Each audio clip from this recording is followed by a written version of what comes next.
What's going on, everybody? Welcome into the Baltimore Ravens Rundown. My name is Joey Petersen. On today's show, it's a jam-packed one.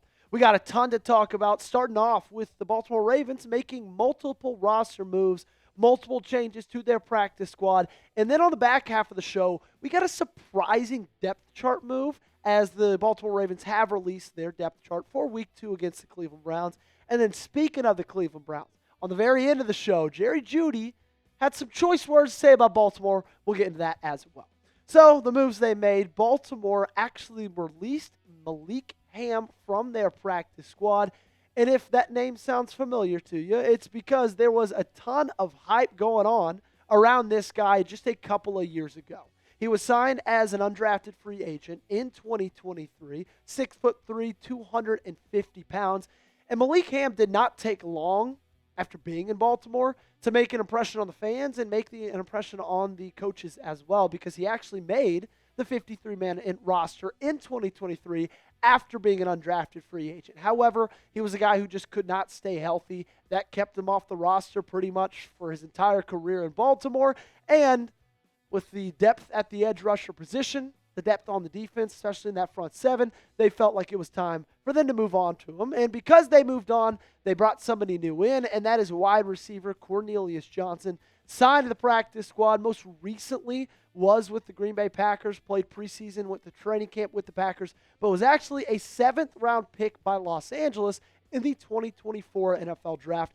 He's a bigger wide receiver, 6'3", 208 pounds. Played his college days in Michigan, over 2,000 yards with the Wolverines in his collegiate career. And coming up on today's show, I'm actually going to tell you why I like the Cornelius Johnson signing a lot. In my opinion, this isn't just a classic old sign a guy to a practice squad who I don't think can ever make an impact on a team, because I feel like things might be different when it comes to Cornelius. Speaking of things that might be different, I know that the Ravens fan base is different than any other fan base in the AFC North. And I need you guys to prove that to me today. I thought it'd be fun after Week 1 to challenge the rest of the AFC North channels right here at Chat Sports in a race to 50 subs. I've heard a lot of smack talk from Steelers Talk host and our Bengals Breakdown host as they started the season 1-0.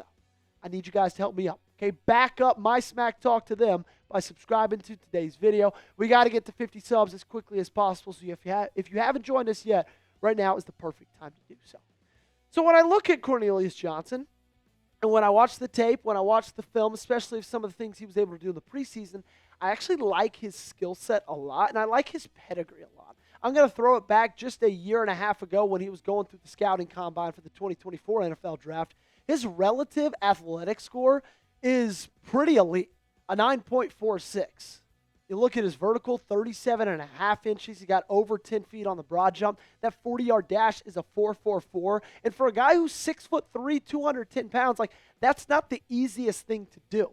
And when you look at what he did with Green Bay in the preseason, 2 catches, 53 yards, and a touchdown, that's good. It's nothing like stat-dropping or jumping off the page, jaw-dropping. But when you look at the receptions he did have, and we'll look at things that he does do when he has the ball in his hands. My biggest takeaway is he's just like a silky, smooth, buttery receiver. He's a guy that you notice on the football field because of how smoothly he runs his routes and how good he looks when he's got that ball in his hands. And you might be saying, Joey, if he got cut from Green Bay, if he didn't even make that team, why do you think he's going to make an impact in Baltimore? Well, guys, Green Bay's wide receiver room is incredibly crowded. You have Romeo Doubs. They added in Matthew Golden and Savion Williams in the draft. Jaden Reed, Dontavian Wicks, Malik Heath, and Christian Watson's currently on the PUP list. He's going to come back soon. So it's hard for us to believe that a guy like Cornelius Johnson even had a legitimate chance to crack this roster just because of how good the talent they've got in their wide receiver room is. Now, that's not Cornelius Johnson's fault. That's just the fault of where he ended up.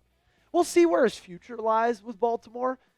It's hard to say right now, obviously, but DeAndre Hopkins, it's hard for me to believe that he's going to be with this team much longer than after this year.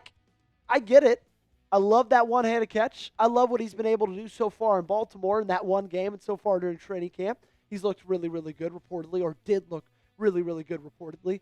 But if he's not off this roster, that makes an open receiver spot next year, and a guy who's similar size to DeAndre Hopkins could jump up and grab that. What say you guys? I want you guys to make the call for me, okay? Will Cornelius Johnson ever record a single stat in Baltimore? I get it, these practice squad guys, it's hard to tell, but I want you guys to let me know by giving me a yes or a no in the comment section. And if you guys were suffering a heart attack watching the Ravens-Bills game on Sunday night, then it might be time for you guys to hook up with the sponsor of today's video. That's life insurance with our friends at Ethos. It's not fun to think about what would happen if something happened, but you do need to be prepared. With life insurance through Ethos, your family is protected. Life insurance is a perfect way to make sure you're covered. You can get your free quote at ethos.com/NFL Daily. That's ethos.com/NFL Daily. As you know, my wife Kennedy and I got married about a year and a half ago, and I imagine we'll buy a house, possibly start having kids sometimes relatively soon. And if something were to happen to me, the last thing I want the people I love to worry about is being able to pay the bills. So I trust Ethos to keep them protected. Ethos is a trustworthy company that disrupts the traditional life insurance industry. As of March 2025, Business Insider named Ethos the #1 no medical exam instant life insurance provider. In fact, 3 million families have completed their applications and trusted Ethos to help find the right coverage. No medical exam required. You just answer a few health questions, get a quote in as little as 10 minutes. You can get the same-day coverage without ever leaving your house. Protect your family with life insurance from Ethos. Get your free quote at ethos.com/NFL Daily. That's ethos.com/NFL Daily. So the Baltimore Ravens, ahead of the matchup with the Cleveland Browns, released their Week 2 depth chart earlier today. And I'm not going to lie to you, there was one move that kind of caught me by surprise. And I would not be shocked if it's a move that would catch you by surprise as well when you see it. We got to talk about the running back depth chart, okay? Obviously, they have Derrick Henry in the RB1 spot. They have Justice Hill in the RB2 spot. But they've actually moved Rasheen Ali up to that running back 3 spot and have Keaton Mitchell down in the running back 4 position. I did not really expect this, okay? And another thing I didn't really expect is Keaton Mitchell getting scratched against Buffalo. I think that's something we all were very, very surprised about, if you remember when that report came out on Sunday morning before that game. That was not something that we really thought was going to happen because we saw how good Keaton Mitchell was in the preseason. And yeah, he was dealing with a little bit of health stuff, but still, we thought he'd make the game day roster, right? We did not think he'd be a healthy scratch. And Harbaugh was asked about that, obviously. And he responded by saying Keaton Mitchell was a, quote, numbers thing. Said snaps available to him on offense was limited, and Mitchell is still working on getting better on special teams. Feels like a typical Harbaugh clouded, doesn't really give you a straight answer type answer to me, if I'm being honest. And I hope when it comes to Keaton Mitchell, like the reason that happened and the reason that the depth chart thing has happened is just health things. Like, I don't want to wish poor health things on him, but I will say I do hope if he's getting scratched on game day and if he's sliding down the depth chart, it is because of health and not because they've lost any kind of trust in him or any kind of excitement about the player that he could be. Because we all saw that preseason week 1 when he really made his first debut since coming back from injury. I get it, he played last year, but we all know he didn't fully trust himself last year. He's fully back right now. 9 carries, 68 yards, and a touchdown against Indianapolis. We all know the player that he can be because we saw it in 2023 before he tore that ACL. He led the National Football League with 8.4 yards a carry. This dude was absolutely electric and is absolutely electric. He was a diamond in the rough in 2023. And right now, it feels like John Harbaugh and company might be losing a little bit of faith in him. And I don't know why that is, but I hope that gets figured out soon.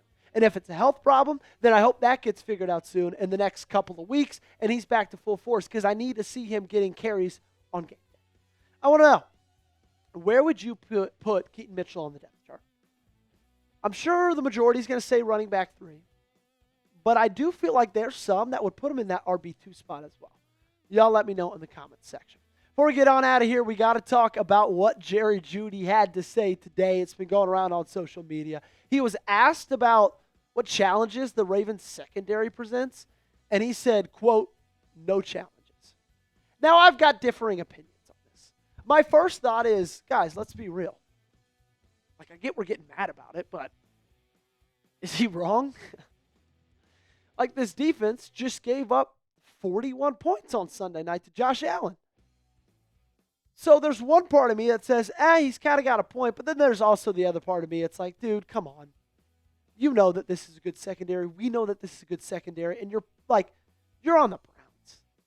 You're about to get your ass smoked. And you're coming out here saying no challenges with a secondary that's got Nate Wiggins, Marlon Humphrey, Kyle Hamilton. And a lot of the problems in the secondary, like I said after the game, were because of the pass rush, in my opinion, right? Not because of the secondary themselves. Now, I did think Jair Alexander got absolutely toasted, okay?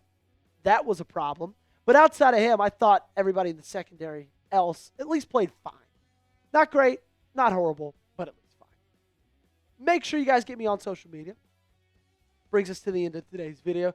You can find me on Twitter. You can find me on Instagram. And if you're not subscribed yet to the channel, make sure you do so. We're absolutely growing like crazy over these past couple of days. Football season's back. I know you guys are more interested in to lock us in for daily free coverage. All you got to do is hit that big red sub button.